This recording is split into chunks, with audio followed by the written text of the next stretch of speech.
आज का विषय है, क्या श्रावक को मौन धारण करना चाहिए।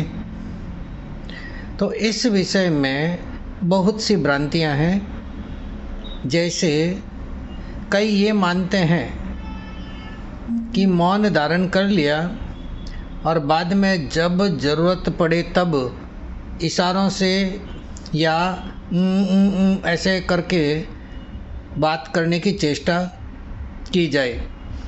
ये उचित नहीं है, ये मौन है ही नहीं। मौन वो है जब विचारों का प्रवाह एकदम रुक जाए। मौन इसलिए कर रहे हैं ताकि किसी भी प्रकार के विचार अब न आए। यदि मौन रहकर भी बहुत से विचार आते हैं तो वास्तव में वाणी का मौन है, विचारों का मौन नहीं है। जबकि सबसे पहले मन जो है वो स्थिर होगा तो वाणी में भी स्थिरता अपने आप आ जाएगी। हाँ, मौन उनके लिए उचित है जो एकांत में रह रहे हैं, अकेले हैं, उनके पास में दूसरी कोई बात है भी नहीं जिस पर वो विचार अधिक कर सकें, या जो जंगलों में ध्यान लगा रहे हैं तो उनका मौन है ही, क्योंकि दूसरा कोई बात करने वाला है भी नहीं उनके पास में। तो कुल मिलाकर बात यह है कि हमें स्थिति देखनी है कि वहाँ पर मौन की व्यवस्था हो सकेगी, मौन रखने की। क्या वो दूसरों को अटपटा तो नहीं लगेगा।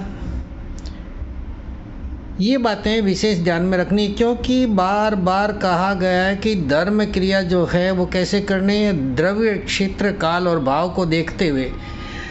तो किस क्षेत्र में हम रह रहे हैं, किन के साथ में रह रहे हैं, काल कैसा है। काल जैसे दिन में तो आदमी बोले तो ठीक ही लगे, परंतु रात को 1 बजे बोलना शुरू करे तो दूसरों की नींद भी खराब होगी।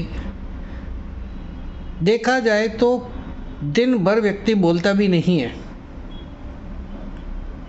वो कुछ ही समय के लिए बोलता है। हाँ, जो बड़बोले हैं दिन भर बकबक करते हैं तो देखने में ये आता है कि उनके पास में वास्तव में विवेक होता भी नहीं है, क्योंकि वो बोलकर ही मज़ा ले रहे हैं।